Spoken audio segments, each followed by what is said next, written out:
Hey everybody, welcome back to another Deck Profile Friday. In this one, we're going to be covering a super popular deck in the current Sword and Shield-On format.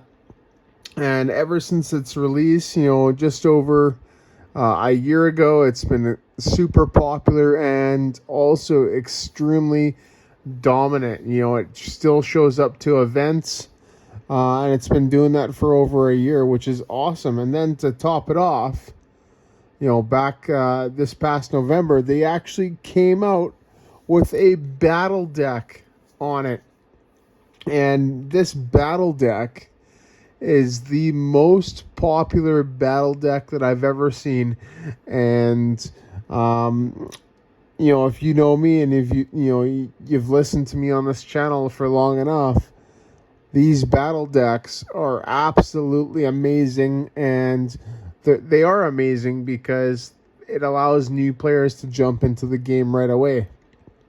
And so, I'm sure you guessed it, but the deck that I'm talking about is Mew VMax with Genesect. And I just wanted to go over my list here. My list is the double turbo energy list, not the Fusion Strike list, right? Both of them have their pros and cons. I haven't really tried the Fusion Strike energy list in a long time, but I have had the double turbo energy list listed, built, since they started actually making it like that, right? Which is, a number of months back. I can't remember exactly when, but let's get into the list. So we have 3 Mew VMax, and then 4 Mew V, right? So Mew V there, 180 HP, no free retreat, resistance to fighting, weakness to darkness. Pretty standard for a psychic type. It's attacks there you don't really use because you don't have the energy to use them, but you will use it should you happen to use Mew VMax's first attack, Cross Fusion Strike.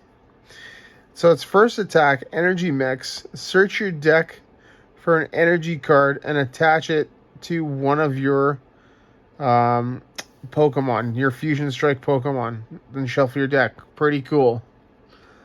And then its second attack there for a Psychic Colorless, Psychic Leap at the 70.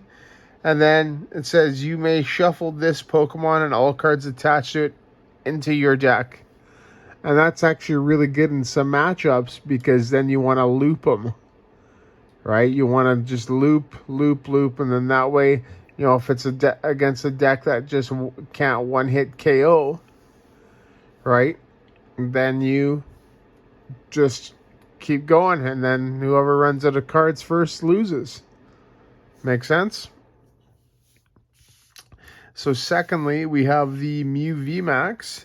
So 310 HP here. A free retreat again. Weakness to dark and resistance to fighting. Its first attack there, Cross Fusion Strike for 2 colorless.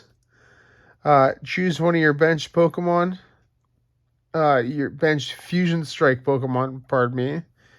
And copy that attack. Which is awesome. And then its second attack for 2 Psychic, Max Miracle. Does 130. And this attack's damage isn't affected by any effects on your opponent's active Pokemon. Pretty cool. Awesome. So now let's get into the last little bit of Pokemon in the deck. And we have 4 Genesect V and a Oricorio V. So Oricorio is kind of questionable, right? It just depends on, do you want to play it or how tight the deck space is in the deck. Makes sense, but the Genesect there, we don't attack with it. It just pretty much camps out on the bench, right? And the whole purpose on why we play it is for its ability Fusion Strike System. Once during your turn, you may draw cards into your hand up and for as many Fusion Strike Pokemon that you have in play, right? So let's say you have 5 Fusion Strike Pokemon in play and a 2-card hand. That means you draw 3 cards. It doesn't mean you draw 5 cards. I've seen that. It means you draw 3 cards, right? You have 5 Fusion Strike Pokemon in play, right? You can draw cards until you have that many in your hand. And, if you have multiples of these out and, on your bench, right, then you could use them all, right? And that's how Mew draws a lot of cards. We're like, on the first turn of the game, it's crazy. Like, they take so long for their turns. And, yeah, just an awesome card. Same thing with Oricorio, right? Except it doesn't have that draw ability like Genesect. It has another ability called Lesson in Zeal, right? And then it says all of your Fusion Strike Pokemon take 20 less damage from attacks. And it's not stackable, meaning you can only play 1. Pretty cool. Pardon me. And that is it for the Pokemon. So we do not play a ton of Pokemon. There's only 12 Pokemon in the deck. 4 Mew V, 3 VMax, 4 Genesect, and an Oricorio. Now on to the trainers, supporters, and stadiums. We'll cover the supporters first. So for supporters, we have 2 Boss's Orders. We have 2 Judge. We have a Cylene, a Marnie, and a Roxanne. Right, so Boss's Orders is an auto switch. Right, you bring up whatever you want to knock out. Judge. So I guess I'll tackle this in the at once. Right. So we have 2 Judge and 1 Marnie. Right. Personally, I really like Marnie just because you're able to draw an extra card. But at the same time, you're also lessening your hand, meaning you'll be able to draw, that extra card or cards with that Genesect that you have in play, right? So that's pretty cool. But the main reason why we play it is a lot of decks like Lugia right now are playing Oranguru, right? And when their opponent Marnies, what they'll try and do is they'll try and put a supporter on top of their deck. So when they Marnie, instead of, disrupting them, they just draw right into their supporter, right? So with Judge, right, they can't stack the top of their deck with their Oranguru because Judge shuffles both hands into the deck, right? Meaning it changes the order of their deck. So that's a huge difference on why we play it. And that is it. So you can play 2-1 like I have, or you can play 3-0 or the other 3-0, right? Just depends what you want to do. We do play 1 Cylene because Cylene, you're able to get cards back that are discarded, especially in that early game, right? When you're just trying to draw and set up, right? You're just going to need to draw cards. And so you're going to be discarding a lot of cards that you would like to keep. For instance, double turbo energies, right? You may have to discard 1 or 2 at the start of the game, right? It's unfortunate, but that is what it is. That's part of playing the deck. Roxanne. Roxanne is great because it's a come from behind card, right? If your opponent's head on prizes, you can put them to a 2-card hand, which is awesome.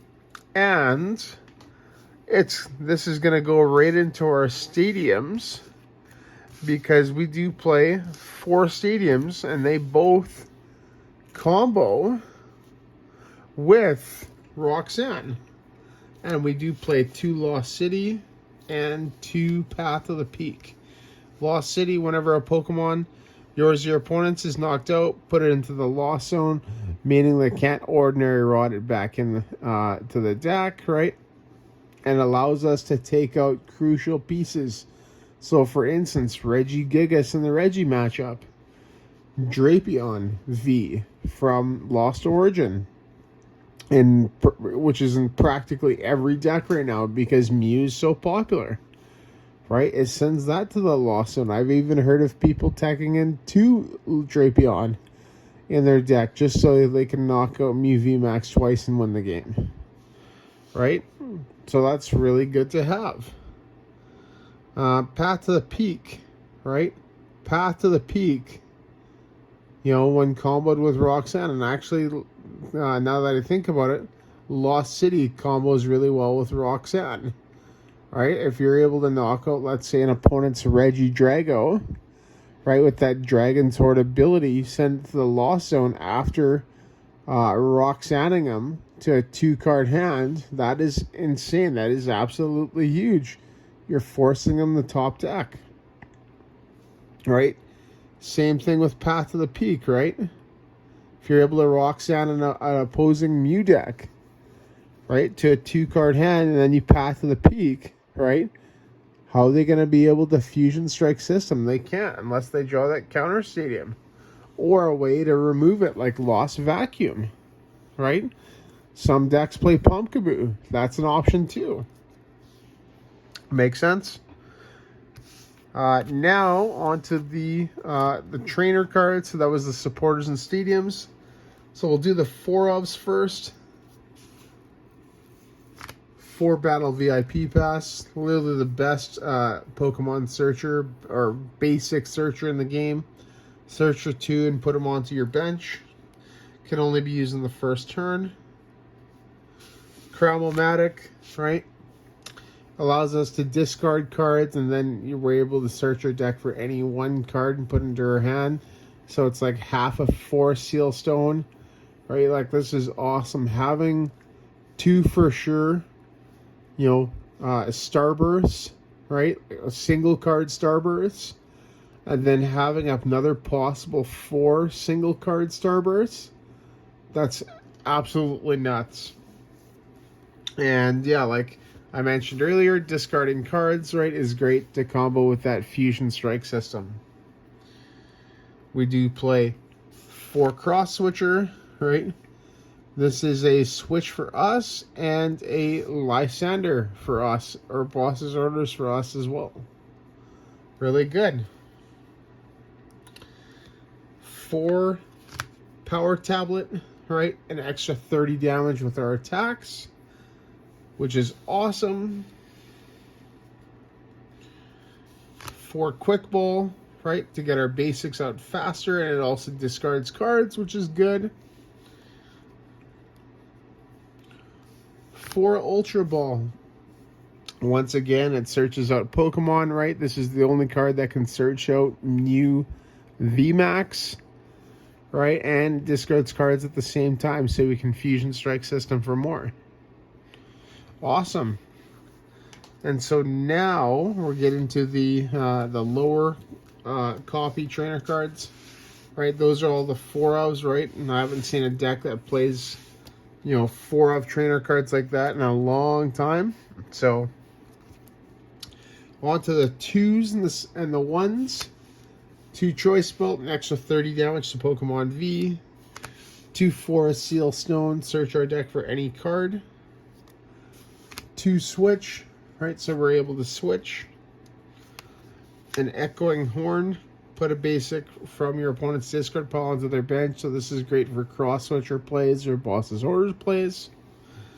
A Lost Vacuum to discard, you know, pesky tools or stadiums like Path to the Peak. Let's say your opponent plays Path to the Peak and locks us on their terms. We're able to get rid of it, and then we can do our thing and then put Path to the Peak back in play when it hurts our opponent more than us. Make sense? Pal Pad to shuffle supporters back into the deck. So the biggest one with this is Cylene, right? That card does need to get shuffled in just because of the double turbo energy. right? And then lastly, speaking of energy, right, I'm sure you guessed it, but we do play 4 double turbo energy, just because it's the fastest energy for the deck, right? Provides 2 colorless. You can attach it to any Pokemon, but the downside is that its attacks do minus 20 damage, right? And this is the perfect card for that cross fusion strike on Mew VMax, right? And there we go, everybody. That is Mew VMax. So I just want to thank you so much for watching this video. This, it's all obviously a pretty good list, and just give it a try, right? See how you like it. This deck for me, it's not really my style because I'm not really more of a, of a 2-hit KO type of guy. I'm more of a 1-hit KO or extremely disruptive or bench sniping type of guy, right? I'm not like a 2-hit KO on a V-Star type of guy. Like, it's just not my game. So, but it's a good deck, and it's a deck that I typically bring with me to League. And I've been playing a lot of other decks right now that that are not this or up to the tier level of this, just because I'm trying to make those better and see if I can actually beat the best decks, right? Makes sense? But, yeah, there you go. This is Deck Profile Friday. Happens every Friday for the most part. On Sundays are opening Sundays. That's where I open up a Pokemon TCG product and just give my thoughts on it. And then Wednesdays is Gameplay Wednesdays, so I'll play games on Pokemon TCG Online and just go through the ins and outs and how the deck works, etc. Right? And sometimes you'll see live games from pretty much any format. A couple weeks ago I did an older format, and then the week before that I also did another older format video, so you may see those. But yeah, there you go, and let me know what you think. And lastly, if you could, obviously like the video and leave a comment and subscribe, that would actually help me out, as I'm trying to grow my channel and more importantly, just provide value to everybody else. But there you go, everybody. Thank you so much for watching, and see you in the next video.